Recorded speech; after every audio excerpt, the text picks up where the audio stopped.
ਵਾਲੇ ਯਾਰਾ WhatsApp ਤੇ ਆਉਣੀ ਦੋ ਤਿੰਨ ਤਸਵੀਰਾਂ ਸੈਂਡ ਕਰਦੇ ਆ ਲੇਕਿਨ ਦੋਸਤ ਯਾਰ ਨੂੰ ਚਾਹੀਦੇ ਨੇ ਬੱਚੇ ਨਾ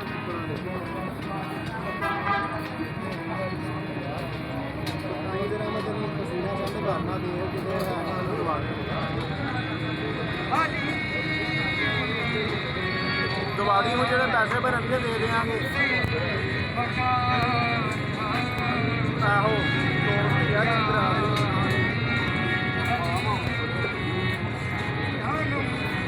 ਤਸਵੀਰਾਂ ਮੈਂ ਤੈਨੂੰ ਭੇਜਣਾ